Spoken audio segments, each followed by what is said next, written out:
छात्रों, आज हम डिस्कस करने जा रहे हैं मापन और मूल्यांकन में अंतर। वैसे ये डिस्कशन हम एक बार और कर चुके हैं, लेकिन फिर भी अच्छी तरह समझने के लिए और रिटिन कंटेंट के लिए मैं आपके सम्मुख एक बार फिर से उपस्थित हूँ अपने यूट्यूब चैनल पर। और हमारे चैनल का नाम है एजुकेशनल प्लैनेट, जहाँ पर आपको एजुकेशन से संबंधित वीडियो समय समय पर मिलती रहती हैं और उम्मीद करता हूँ कि आप उससे लाभान्वित भी होते होंगे। परंतु उसके लाभान्वित होने का फीडबैक आप मुझे कमेंट स्वरूप दे सकते हैं।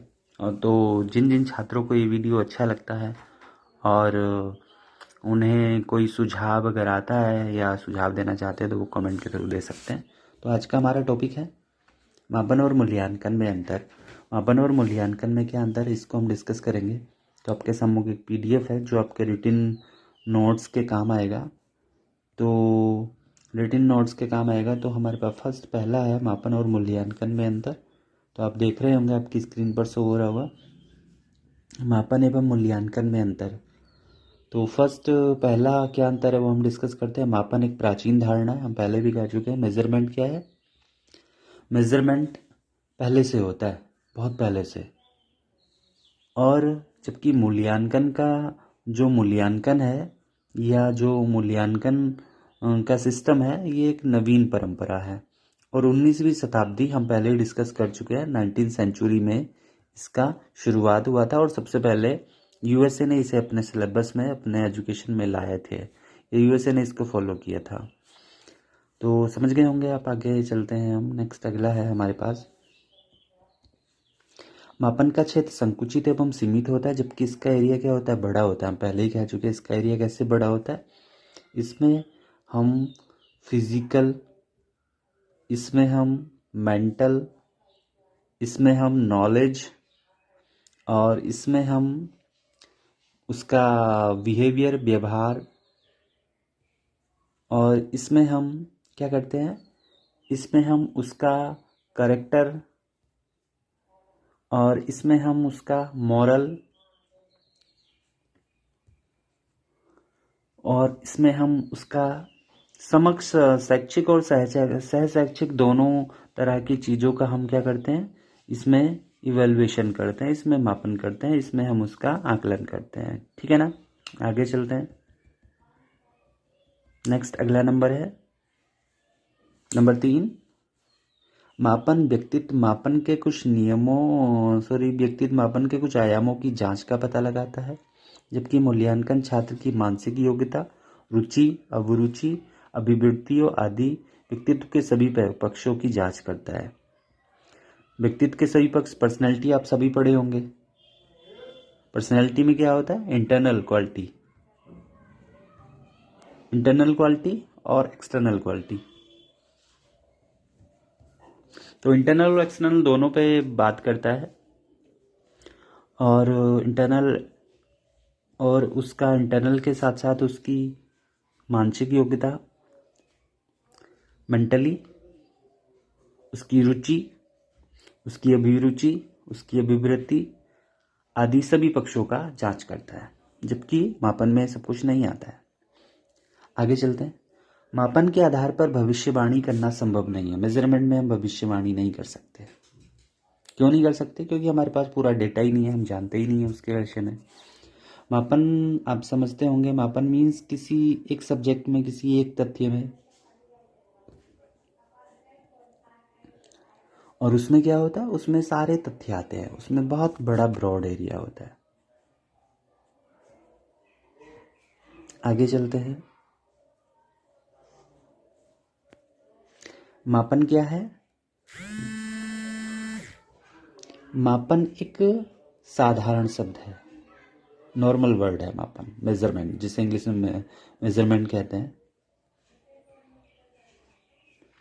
मूल्यांकन एक प्रावर्धिक वर्ड है। प्रावर्धिक मीन्स प्रैक्टिकली, या जिसे हम कहते हैं कि ब्रॉड, बड़ा, संकीर्ण, विशेष, स्पेसिफिक, कुछ भी कह सकते हैं। मापन में तुलनात्मक अध्ययन संभव नहीं है। हम मापन में तुलना नहीं कर सकते, जबकि यहाँ पर हम तुलना करते हैं, वर्णन तुलना। लेकिन ये पे तुलना कैसी होगी?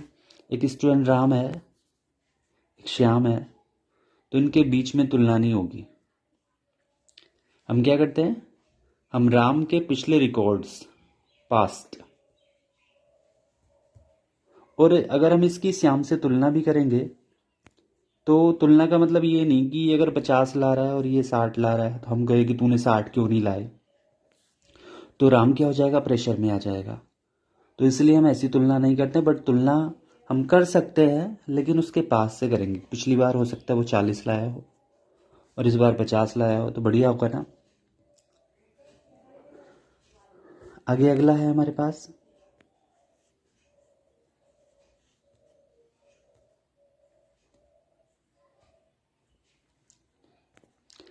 मापन मूल्यांकन का ही एक अंग है, पहले ही जानते हैं आप।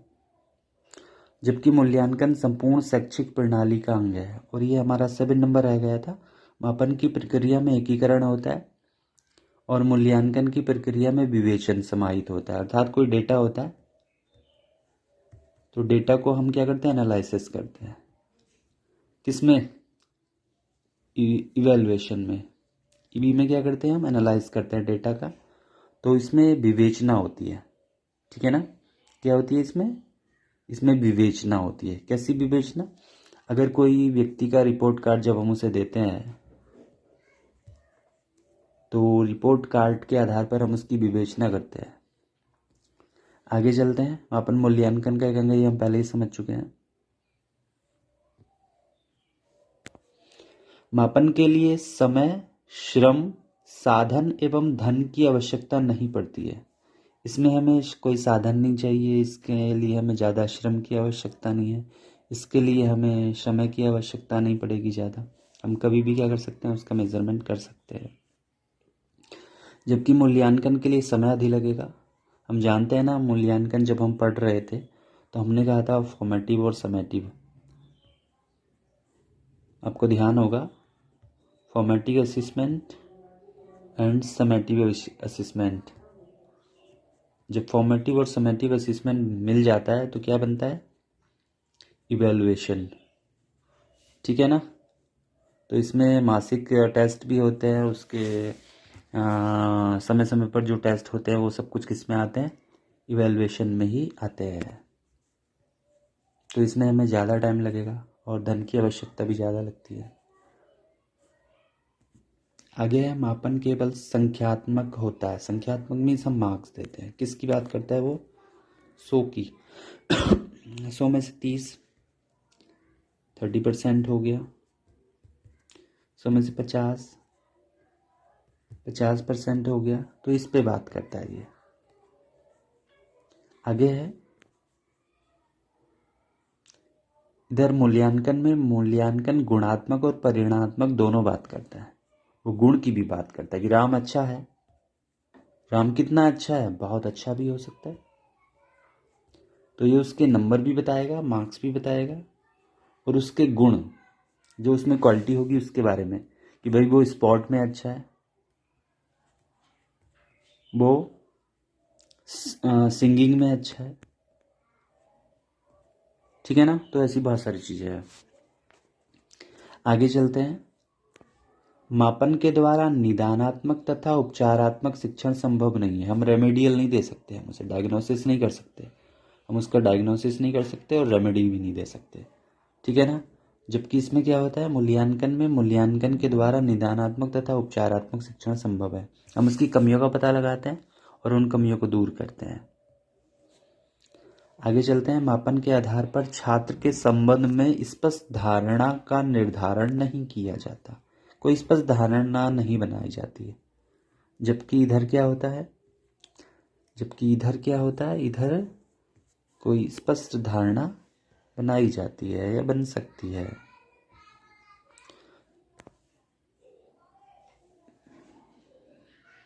यहाँ पर क्या होता है, हम यहाँ पर कोई स्पष्ट धारणा बना सकते हैं। और यहाँ पर लिखा भी है, आप देखेंगे तो, मूल्यांकन के आधार पर छात्र के संबंध में स्पष्ट धारणा बनाई जा सकती है कि वे समग्र रूप से कैसा है। हम क्या बना सकते हैं, कोई धारणा बना सकते हैं। तो राम का जब हम ओवरऑल इवैल्यूएशन कर लेंगे या किसी भी बच्चे का हम ओवरऑल इवैल्यूएशन कर लेंगे तो उसके लिए हम कह सकते हैं कि ये ओवरऑल कैसा है, इसकी ओवरऑल पर्सनैलिटी कैसी है, ये पूरा कैसा परफॉर्म करता है। आगे चलते हैं। मापन केवल संज्ञानात्मक पक्ष के उद्देश्यों का मापन करता है, कॉग्निटिव। जबकि यहाँ पर मूल्यांकन संज्ञानात्मक, भावात्मक तथा क्रियात्मक तीनों पक्ष का करता है।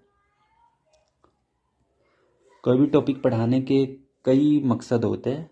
हम उसे हमने टॉपिक पढ़ाया, हमने फोर्स पढ़ाया, सपोज करो हमने कोई छात्र को हमने फोर्स या हमने धन पढ़ाया, मनी पढ़ाया, धन जिसे मनी कहते हैं।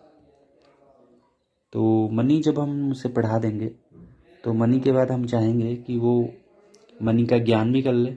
मनी मीन्स उस मनी की नॉलेज भी हो जाए, ठीक है। फिर उसका भाव, मनी के प्रति भाव, फीलिंग भी उसका बदले। ऐसा नहीं कि धन है तो उसे बेस्ट किए जा रहा है। तो फिर अगला ये फर्स्ट हो गया, ये सेकंड हो गया, और तीसरा क्या कहता है? तीसरा कहता है क्रियात्मक। क्रियात्मक मीन्स कुछ अर्निंग भी करे, कुछ काम करे, वर्क। जब वर्क करेगा तभी तो पैसा आएगा। पैसा आएगा तो क्या होगा? उसके लिए बढ़िया होगा, ठीक है ना। आगे अगला है हमारे पास मापन में प्राय वस्तुनिष्ठता, विश्वसनीयता एवं वैध का भाव रहता है। जब हम रिलायबिलिटी वगैरह पढ़ रहे थे तो हमने समझा होगा इनको। तो इसमें ये चीज़ें नहीं होती हैं। जबकि मूल्यांकन में वस्तुनिष्ठता होती है, विश्वसनीय और वैध भी होता है, वैलिड भी रहता है। अगला है जो कि लास्ट भी है, मापन के माध्यम से शिक्षण अधिगम प्रक्रिया में सुधार एवं परिमार्जन नहीं किया जा सकता। इसमें हम बढ़िया नहीं कर सकते, इसमें हम इम्प्रूव नहीं कर सकते। जबकि इवैल्यूएशन को हम, जो इवैल्यूएशन निकल के आता है उसे इम्प्रूव करते हैं, बढ़िया बनाते हैं। हो सकता है कि जब हम किसी छात्र का 3 बार इवैल्यूएट कर रहे हैं, हम फॉर्मेटिव कर रहे हैं, हम समेटिव कर रहे हैं, तो फॉर्मेटिव समेटिव किसी में तो पता लगेगा, तो हम क्या करेंगे? उसमें इम्प्रूव करेंगे, हम उसे बढ़िया बनाएंगे, हम उसे सुधार करेंगे। तो ये था मापन और मूल्यांकन। अभी आगे चलते हैं हम। ये भी बहुत अच्छा टॉपिक है। इसमें हम चारों चीज़ों को हम एक साथ डिस्कस करेंगे। कौन कौन सी? आकलन, मूल्यांकन, मापन और परीक्षा यानी कि परीक्षण। तो इन चारों चीज़ों को हम एक साथ डिस्कस करेंगे। अब तक हम अकेले अकेले या सिंगल सिंगल कर रहे थे या डबल डबल कर रहे थे। अब हमारे पास चारों चीज़ें हैं तो चारों को हम देख पाएंगे। तो डिस्कशन शुरू करते हैं, हम चारों को डिस्कस करते हैं स्टेप बाय स्टेप। ये पहला स्टेप है। पहले स्टेप में आप देख रहे होंगे, फर्स्ट है आकलन। आकलन एक संवादात्मक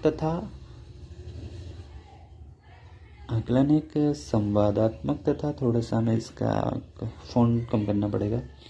आकलन एक संवादात्मक तथा रचनात्मक प्रक्रिया है जिसके द्वारा शिक्षक को यह ज्ञात होता है कि वह विद्यार्थी का उचित अधिगम हो रहा है अथवा नहीं। आकलन हम पहले डिस्कस कर चुके हैं, असेसमेंट। तो इसमें क्या करते हैं? इसमें हम एक संवादात्मक तथा रचनात्मक प्रक्रिया के थ्रू, जिसके द्वारा शिक्षक को यह ज्ञात होता है कि विद्यार्थी का उचित अधिगम हो रहा है कि नहीं हो रहा है। तो हम लर्निंग पे बात करते हैं इसमें, कि लर्निंग हो रहा है कि नहीं हो रहा है। लर्निंग सभी समझते होंगे। लर्निंग क्या होता है? लर्निंग व्यवहार में परिवर्तन होता है। तो वो हो रहा है कि नहीं हो रहा है, अर्थात टीचिंग के बाद लर्निंग हुआ तो कितना हुआ। तो लर्निंग की हम यहाँ पर क्या कर रहे हैं? बात कर रहे हैं। किसमें? आकलन में। आगे चलते हैं, मूल्यांकन की बात करते हैं। मूल्यांकन एक योगात्मक प्रक्रिया है जिसके द्वारा किसी पूर्व निर्मित शैक्षिक पाठ्यक्रम पूर्ण करने के पश्चात छात्रों का शैक्षिक उपलब्धि ज्ञात की जाती है। इवैल्यूएशन, अभी हमने आकलन की बात की, तो आकलन किस पे बात कर रहा था? आकलन बात कर रहा था जस्ट ओनली लर्निंग पे। बट ये इवैल्यूएशन किस पे बात कर रहा है? इवैल्यूएशन बात कर रहा है शैक्षिक पाठ्यक्रम जब पूर्ण हो जाता है तो उनकी हम एजुकेशनल अचीवमेंट की बात करते हैं। एजुकेशनल अचीवमेंट, ठीक है ना। तो इसे हम EA से प्रदर्शित करते हैं। ये किस पे बात कर रहा है? EA पे बात कर रहा है, ठीक है ना। आगे चलते हैं, अगला किस पे बात करता है? अगला है हमारे पास मापन, मापन क्या कह रहा है इस पे भी हम देख लेते हैं। मापन किस पे बात कर रहा है? मापन आकलन मूल्यांकन का ही एक तकनीक है जिसके द्वारा किसी व्यक्ति में निहित विशेषताओं का आंकिक वर्णन किया जाता है। इसमें हम अंक देते हैं। तो एक बार फिर से हम डिस्कस कर लेते हैं, मैं समझाने की कोशिश करता हूँ आपको। देखिएगा, इसने किस पे बात की? इसने बात की लर्निंग पे। इसने किस पे बात की? इसने बात की एजुकेशनल अचीवमेंट पे। और ये किस पे बात कर रहा है? ये जस्ट ओनली उसके मार्क्स पे बात कर रहा है। ठीक है, हर जगह हम कुछ ना कुछ टेस्ट ही कर रहे हैं, हर जगह हम कुछ ना कुछ ज्ञात करने की कोशिश कर रहे हैं। यहाँ लर्निंग कितनी हुई ये ज्ञात कर रहे हैं, यहाँ एजुकेशनल अचीवमेंट कितनी हुई ये ज्ञात कर रहे हैं, और यहाँ पर मार्क्स कितने आए ये ज्ञात कर रहे हैं। अब आप लोग भली भांति समझ गए होंगे। आगे चलते हैं थोड़ा लास्ट स्टेप पे। इसको मैं थोड़ा सा ऊपर कर देता हूँ।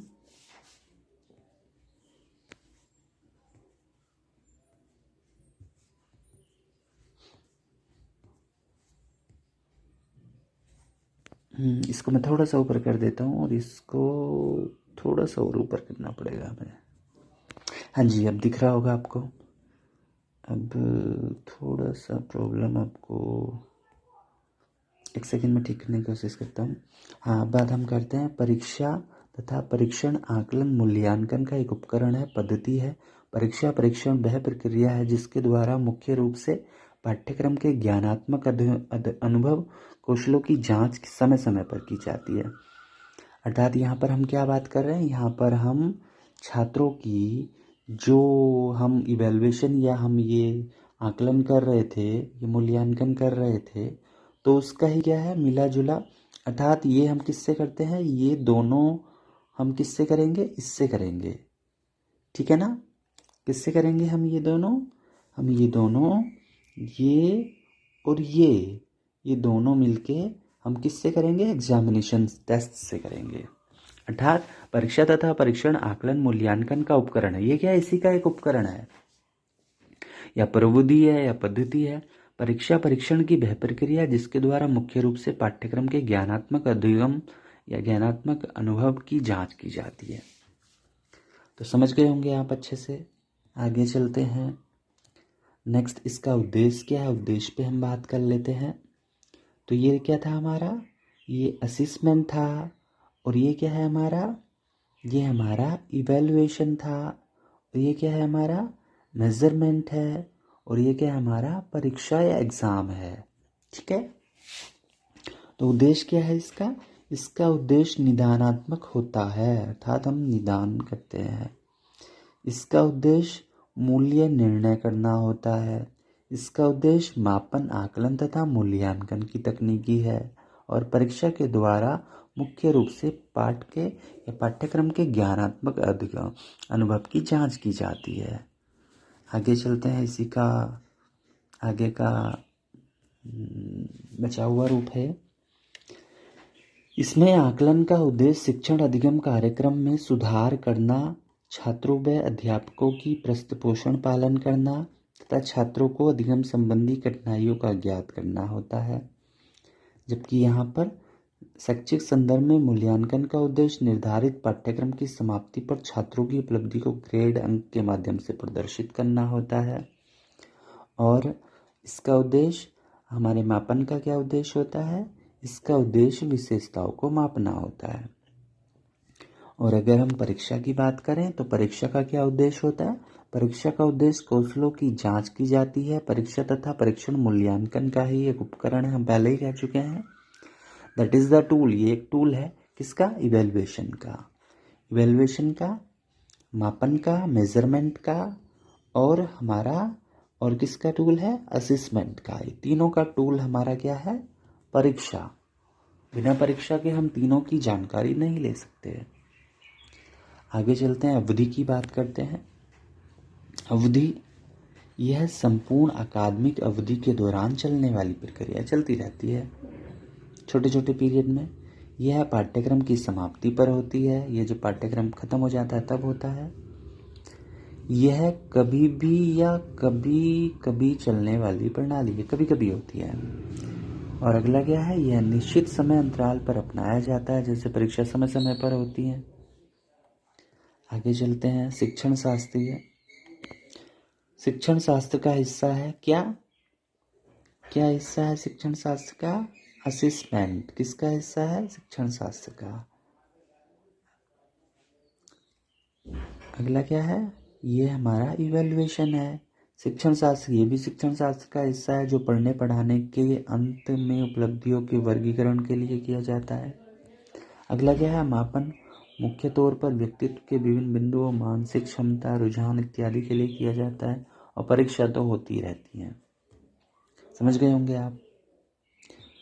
तो एक बार आप स्क्रीनशॉट ले लेंगे इसका, मैं फिर से आपको बैक करने की कोशिश करता हूँ। ये हमारे पास फर्स्ट पॉइंट है, आकलन, मापन, मूल्यांकन, इन सब में अंतर क्या होता है, तो स्क्रीनशॉट ले लीजिएगा। फर्स्ट पॉइंट है अर्थ के तौर पर, सेकंड पॉइंट है उद्देश्य के तौर पर,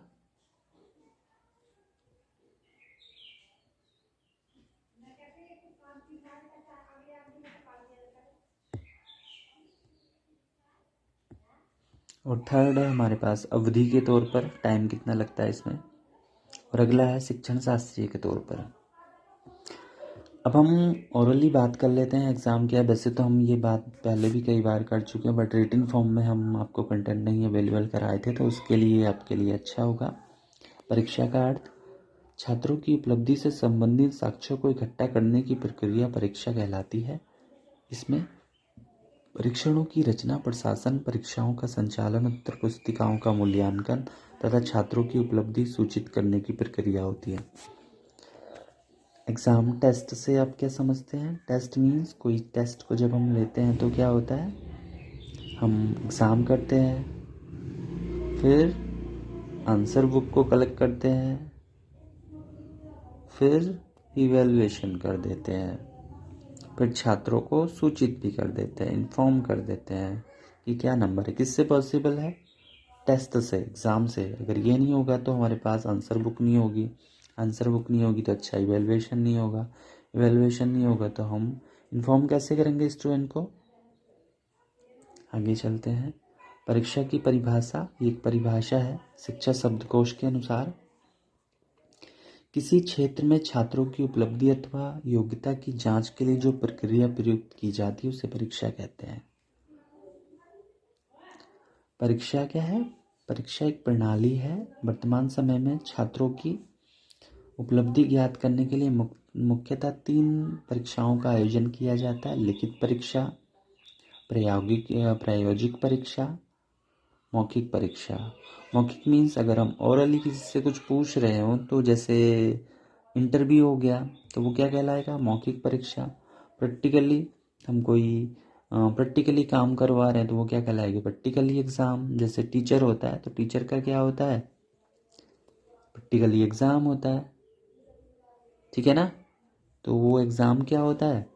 वो प्रायोगिक परीक्षा कहलाता है।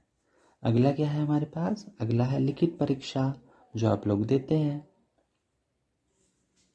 जो क्या होती है, हाफली भी हो सकती है और ईयरली भी हो सकती है।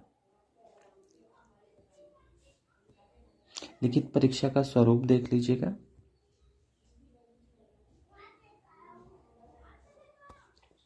वर्तमान समय में सबसे ज़्यादा प्रचलन लिखित परीक्षा प्रणाली का है। प्राथमिक, माध्यमिक, उच्चतर माध्यमिक एवं विश्वविद्यालय स्तर पर लिखित परीक्षाओं का प्रयोग किया जाता है। तो लिखित परीक्षाओं का स्वरूप आप देखेंगे तो माध्यमिक स्तर पर 36% लघु उत्तरीय, अति लघु उत्तरीय वेरी शॉर्ट, और 32% शॉर्ट एंड 32% लॉन्ग क्वेश्चन। जबकि विश्वविद्यालय ये माध्यमिक स्तर है, माध्यमिक मीन्स 6 से 12, विश्वविद्यालय मीन्स ग्रेजुएशन, BA, BSc, ये जितने भी कोर्सेज होते हैं वो क्या कहलाते हैं? ये विश्वविद्यालय स्तर पे होते हैं। तो यहाँ पे कैसा प्रारूप है, यहाँ पे कैसा प्रारूप है वो देख लेंगे। संख्यात्मक समस्यात्मक कार्य, हम कोई उसे एक्शन रिसर्च करवा सकते हैं, कोई प्रोजेक्ट करवा सकते हैं, कोई असाइनमेंट करवा सकते हैं, तो बहुत सारी चीज़ें यहाँ पर होती हैं। और 60% लघु उत्तरीय प्रश्न, शॉर्ट क्वेश्चन, और 20% लॉन्ग क्वेश्चन। ठीक है ना।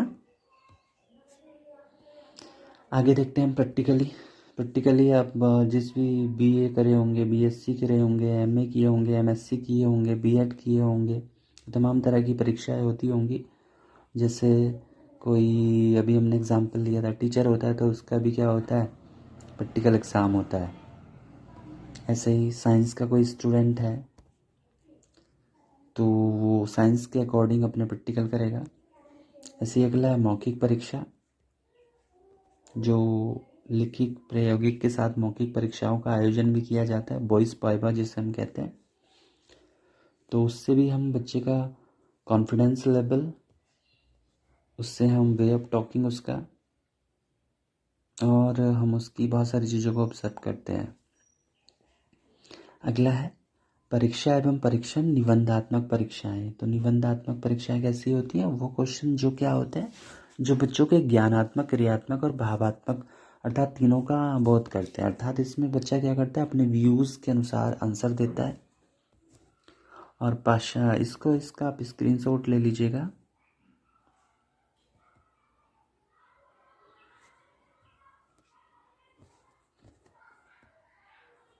अब हम बात करते हैं, ये भी स्क्रीनशॉट ले लीजिएगा आप एक, और अपने नोट्स में कन्वर्ट कर सकते हैं इजीली।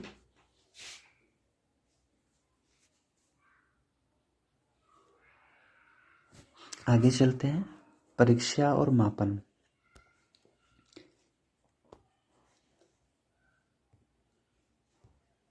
परीक्षा और मापन सभी समझते होंगे, अभी हम उस पर ही बात कर रहे हैं, तो इसको एक बार और समझ लेते हैं।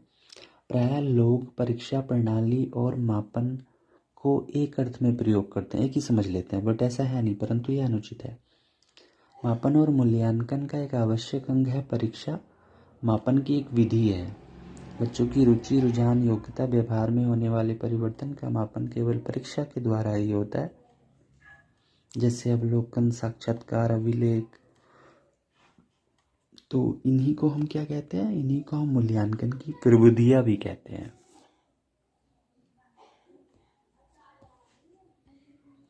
परीक्षा और मूल्यांकन, तो ये मूल्यांकन क्या है, मूल्यांकन एक ब्रॉड कंसेप्ट है।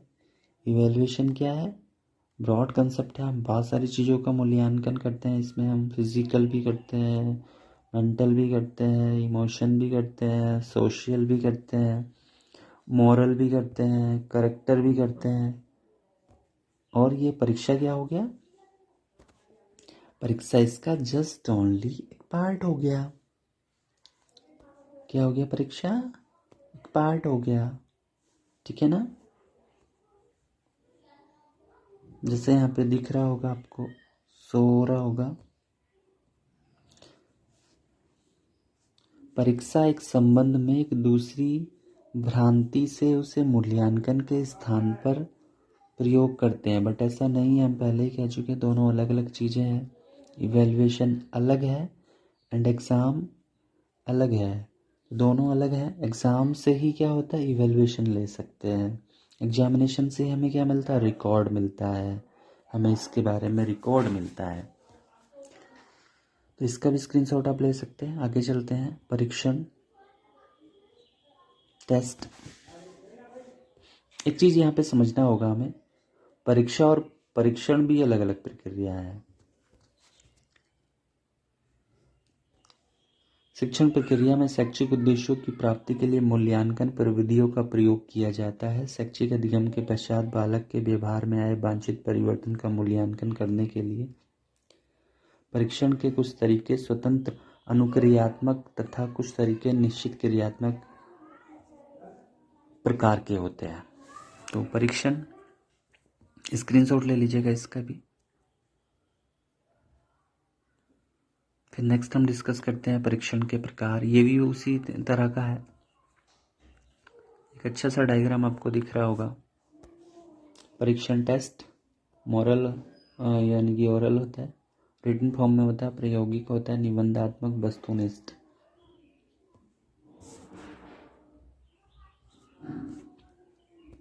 फिर निबंधात्मक में 3 तरह के आते हैं, दीर्घ, अति लघु और लघु। वस्तुनिष्ठ अध्यापक निर्मित, प्रमाणित। स्टैंडर्डाइज हम पढ़ चुके हैं।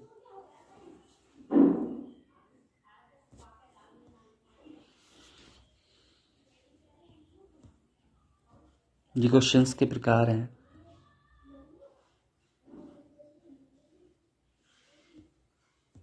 तो आप लोग समझ गए होंगे। मूल्यांकन के लिए निम्नलिखित सोपानों का प्रयोग किया जाता है। सबसे पहले शैक्षिक उद्देश्य निर्धारित होंगे, फिर उद्देश्यों की व्याख्या होगी, फिर परिस्थिति का ज्ञान किया जाएगा,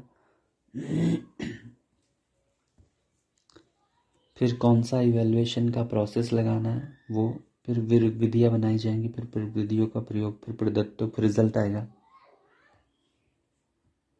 फिर उसका इंटरप्रिटेशन करेंगे, हम डेटा का एनालिसिस करेंगे, फिर हम उसको समझाएंगे, फिर लास्ट में निष्कर्ष निकालते हैं। और हाँ, इसमें हम भविष्यवाणी भी कर सकते हैं। किसके थ्रू कर सकते हैं? इवैल्यूएशन के थ्रू। अगर एक विषय का मूल्यांकन किया जा चुका हो तो उसकी समस्या से संबंधित अन्य पहलुओं का भी इसी आधार पर मूल्यांकन किया जा सकता है तथा कारणों का पता लगाया जा सकता है। किसी छात्र के विषय में भविष्यवाणी की जा सकती है, किसी विस्तृत समस्या का समाधान भी किया जा सकता है, अतः मूल्यांकन का क्षेत्र